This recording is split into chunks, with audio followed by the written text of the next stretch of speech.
Right here in my morning routine, I have two choices. Number one is to open up YouTube. I'll inevitably go from clicking on one video to realizing it's been an hour and I've wasted my entire morning. Number two is to open up Notion and actually start writing my own next YouTube video. The thing is, they're both habitual options. Welcome to the video, y'all. Today, I'm talking about how to build high performance habits that'll take you from zero to hero.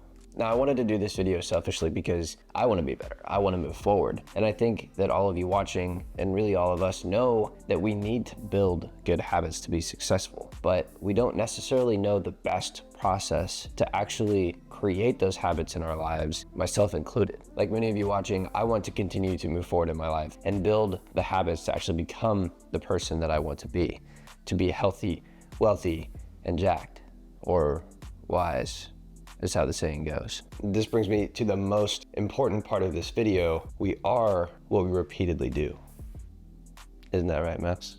That means we can only achieve our goals by becoming the person who does the things we want to achieve. If you get nothing else from this video, just remember this one thing. Becoming the person who consistently does the things that you want to do in life is far more important than setting goals and trying to achieve them. Now, I've studied habits for years, and there's tons of great books that I'll link below. Most of the tips in this video are from Atomic Habits by James Clear. And at the end of this video, I'll give you a list of the top 10 habits from successful millionaires, athletes, doctors, and more. But first, let's take a look at how we can change and actually start implementing new habits, whatever they may be. Okay, so first things first, realize that willpower, although you will need it, is not the thing that's gonna get you through long term. Like I said in the intro, identity-based goals will. That means that you have to build your goals around who you want to be as a person instead of things that you want to achieve. For instance, instead of wanting to make $1 million, you need to want to become someone that creates value and is able to sell that value on a regular basis. Instead of running a marathon, you should want to become a runner and start being someone who runs on a daily or at least consistent basis. And then over time, you'll start to realize becoming that person allows you to actually take a step further and become better and target those goals like making $1 million or running a marathon or really anything else. Now, if you're watching this, you may already have some of those goals like running a marathon or making $1 million, and that's fine. You've decided something that you want to achieve. I want you to reframe it into becoming that person who does that thing. Become a reader versus someone who just reads 12 books a year. Now, once you kind of have those goals, the first thing I want you to do is track your daily habits as they are today. Okay, so this is directly from James Clear. What I've done is I've written out just my morning. This is most of the time what I do and my ideal morning. So I wake up, I don't hit snooze. I brush my teeth, I get my clothes on, I get ready. I come downstairs, I make coffee, I sit in this little office space, and then I either open YouTube or I open Notion and start working. Around 7:30, I walk the dogs, finish up that, take a shower. I'm usually running a little late, so I rush to the office, I stress out, and then I sit in meetings and kind of just waste my morning. So the idea here is that we're gonna rate all of these habits as a positive, negative, or neutral. Basically just a positive or negative, because if it's neutral, kind of like brushing your teeth, it's still positive. All you're gonna do is put a plus or a minus next to each habit. Once you've done that, you can actually see what you're doing as long as you're completely honest with yourself, and you can start to add in new habits and see the positives and negatives of your day. So go through and do your entire day, and then we'll look at adding in new habits and removing bad ones. For my morning, the 3 best examples are to no longer ever open YouTube, not have to rush around because maybe I open YouTube and I've been effing around all morning, and then really to be more engaged when I'm doing things like meetings or just sitting in my office waiting for a meeting, not having Instagram available. That was really loud. There's tons of information in these books, and all the ones on this Kindle. But for me, they've always come down to 2 things. Number 1 is making good habits easy to see, and number 2 is stacking on what you're already doing. Now, for simple habits, you're basically going to take something that you know you need to do, like flossing, and add it into your already existing schedule. So I floss in the shower because even though I know it's important, I don't make the time to do it if it's not easy for me to see. By putting it in the shower, I can do it every day and really not add any extra time or effort to my day. Stacking simple habits into what you're already doing makes it really easy because you don't have to change your schedule. Doing things like putting your journal next to your coffee because you're already making coffee in the morning is a really easy way to start journaling. Or adding your book to your bed so that after you make your bed, the first thing you have to do to get in bed that night is pick up your book and start reading. Stacking your habits is a really easy way to make sure that you don't allow yourself to avoid doing the new thing that you want to do. This is a really simple concept, but it's also meant for simple habits. Like I said, flossing, reading, and things like that, they don't take a huge mindset shift. You only take a few extra seconds of your day, but those habits add up. Now, for more difficult habits, we go to number 2, which is making things easy, accessible, and obvious. For example, if you want to have breakfast, putting fruit or pre-prepared meals in front of your coffee or in a really easy place to grab in the fridge makes it easy and accessible. Putting my flosser in the shower makes it easy and accessible for me to do it every single day. This works both ways. So if you have habits that you want to get rid of, like watching TV or eating junk food, you want to make them difficult to do and hard to find. For me, the easiest way not to eat bullshit throughout the day is to make sure that I don't have it around, or at least if it's in the back of the cabinet, I can't see it. And so over time, I forget about it. Another more extreme example might be if you know you want to stop playing video games or watching TV, unplug the TV or put it in a closet. What that does is it makes it impossible to watch TV without putting it back on the stand, or even worse, putting it back on the wall. Now, there's tons of other examples for stacking habits and making them easy. You can open multiple bank accounts so that if you have a hard time not spending money, you automatically send money into other bank accounts. You don't buy bullshit food because instead of going to the store, you order your groceries online. All of these things can be done through stacking habits and making them easy. So let's talk about how to add more difficult habits where you have to actually change the way that you think.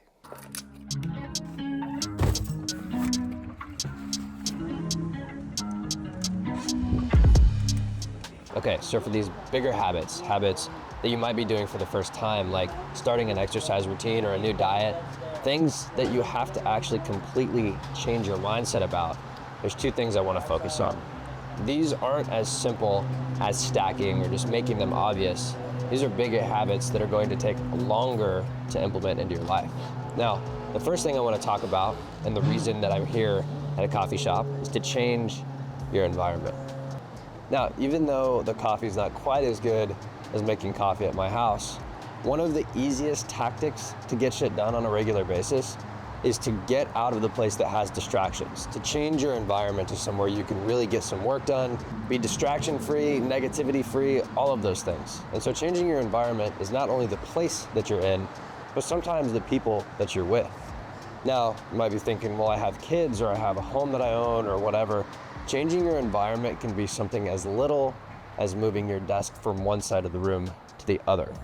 It might be something really intense, like moving to a new city or a new country, but changing your environment is one of the simplest and biggest things you can do to create new habits and break old ones. One of the biggest examples is back in the Vietnam War, hundreds of thousands of troops and people in Vietnam were doing meth. And when they got back to the States, meth wasn't an issue because they were completely out of the environment that they were in where they needed to do meth in the first place. I like to change my work environment on a regular basis. I'm constantly moving my desk around, I'm constantly moving my laptops, I'm constantly moving my monitors, doing something to make it a more productive environment on a regular basis. And one big thing to note is that as soon as you taint that environment, maybe you get into this really bad immediate habit of opening Instagram or kicking back, change something. You can move your monitor or move the desk or change your chair.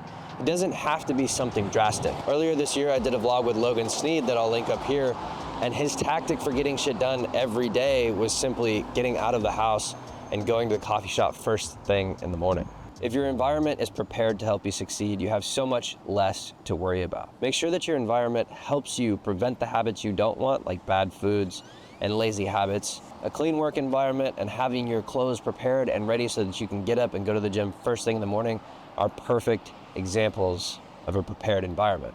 Again, your environment doesn't just include the space that you occupy, but the people that are in your life. Distraction-free and negativity-free is important. If you're constantly around negative people, whether it's your friends or even your family, you have to find a way to change that environment. That might be going somewhere else or trying to convince your family that you want to turn a new leaf and be better and grow together, and even moving to a different house together. Now, you might be saying, I have family and friends and I can't just move. Like I said, it doesn't have to be something super intense. Do little things to change your environment. If you don't have the ability to up and move to completely change your environment, just remember that small changes will help. Moving your office around, cleaning up, getting rid of junk you don't need. And one huge change that anybody can do anywhere is change the people that they watch. If you're constantly watching trash and you want to get better, get rid of that. If you can't turn Instagram and YouTube and things like that off, fill your feed with people that are succeeding. There's only so much that self-improvement videos like this can do, but constantly having this feedback on videos and people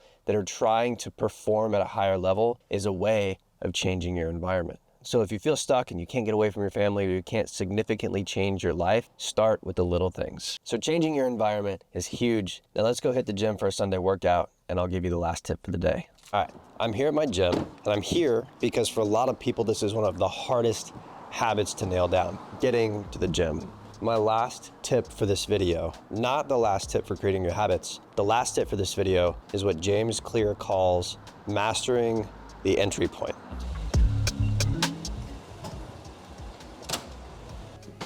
So mastering the entry point is simply mastering the first 2 minutes of a habit. Clear has a rule called the 2-minute rule, where you break down any new habit into the first 2 minutes it takes to do that habit. And then you decide if you can continuously do that habit for the rest of your life. In other words, if you go from not running at all to running for 3 hours a day, it's probably not something that you can keep up for a really long time. But putting your shoes on and walking out the door is something you can probably do every day, even if at first you don't start running. Like I said, I'm here at the gym because a lot of people have a hard time going to the gym. And so that entry point for most people is just getting to the gym. A really easy way to master the entry point of going to the gym is making sure that your clothes are easily accessible, your gym bag is in the car, and all you have to do is drive to the gym. That's the entry point. Once you've gotten there, it's really hard to just leave without working out. I mean, you spent all this time getting there, why not at least go inside? And then once you're inside, you start moving, you start warming up, and you realize you can actually do a lot more than you think you can, especially on those bad days. Again, I'm using the gym because that's a pretty common sticking point for a lot of people, but I have my own entry points. Like I said, every morning I wake up and I have the option to open up YouTube or to open up Notion and start working. And what I'm really working on mastering is not opening YouTube, because if I'm not paying attention, I've blown an entire morning and gotten nothing done. Even though I'm here at the gym on a Sunday, I still have to work on making sure the fundamentals are there with these entry points. There's tons of days, including Sundays when I'm filming, I have to go edit and cook and all these things where I don't want to work out, but I love it. And it's been a part of my life for a really long time. I've strategically been training since I was 12 years old and done just about every athletic thing you can think of, but even I still have to maintain this mastery of the entry point. I have to make it easy for myself to get there every day because I'm not a professional athlete, and this really isn't the top priority in my life. So once you master these entry points, you start developing the habits, you'll see how much easier it is to actually make progress within these habits. Now that I've given you guys some tips on optimizing your environment, mastering the entry point, and making your habits easy, here's a list of 10 of the top habits from the highest performers in the world, from athletes to millionaires, doctors, and more. Now these are in no particular order. And before I give you this list, I want to get in the habit of asking you to subscribe. So please, if you like this video, subscribe and drop in the comments below the biggest habit that you're going to implement over the next 12 months. These top 10 habits in no particular order are getting up early to get deep work done before your day starts. Number 2 is saying no to most things. Successful people find that one thing that's super important to them, whether it's work or family, and they say no to all of the other opportunities that come in. Number 3 is learning to figure things out. A quote I saw the other day said that your success is directly proportional to the amount of times you say, fuck it, I'll figure it out myself. Number 4 is eating healthy. That one goes without saying because you need a lot of energy to be consistently successful, to never rest and keep going towards your goals and dreams. 5 is sleeping enough and getting exercise on a daily basis. 6 is reading, growth, and learning. They'll kind of go together, but you're reading and growing and learning on a daily basis. And that could be as simple as reading for 30 minutes or going to courses on a monthly basis to further your education and keep growing in your career, with your family, and your life overall. Number 7 is building up your willpower and becoming unbreakable with your habits. And that goes hand in hand in this video, but these things never stop. You don't build a habit and then just stop working on it. You constantly reinforce that habit every day. Number 8 is mastering your time, productivity, and energy. If you're doing the rest of these habits, you're eating healthy, you're sleeping, you're saying no to other things, that's really easy, but again, it's something you have to constantly look at. Are you mastering the time that you're actually working and using 100% of that time to be as effective and efficient as possible? Number 9 is to make a list of the things that you're going to accomplish when you wake up early the next day and getting those things done. Having a list makes it easy to get up and get shit done without having to think about what you're going to do. My most successful mornings, I have a list of the most important tasks for that hour or two that I'm up early, and I get those done. When I don't have that list, I kind of wander aimlessly, and even though I might be getting things done, it's not really productive and effective for the rest of my day. Number 10 is to become results oriented. If you go through your day and track your habits and actually start measuring the things that you're doing, whether it's in the gym, your food, or even your relationships, you can actually measure and become goal oriented with the things that you're doing. So look at those results and start changing and adapting and getting better. To step back and add one thing, mastering your entry points is actually easier than you think. Once you become results oriented, you can look back at your day, which is the first step that we did today. You can track all of the things that you're doing, and you might realize you only have a few entry points to master because you've stacked your habits and you've built up a lot of other easier habits. So getting to the gym might be the only thing you have to master. For me, one really good example is opening Notion in the morning instead of YouTube. Now, within that list of habits I just gave you, I want you to focus on no more than one per month. If you're actually able to implement one per month for the next year, you'll be way ahead of the rest with 12 new habits. You'll be a completely different person. Now, even though stacking these habits and making them easy and all of these other tips will help you implement these habits more effectively, you'll still need willpower. So if you guys enjoyed this video, then click the one that's on the screen about willpower. Go get some shit done. I'm gonna go hit the bag, never rest. Let's go.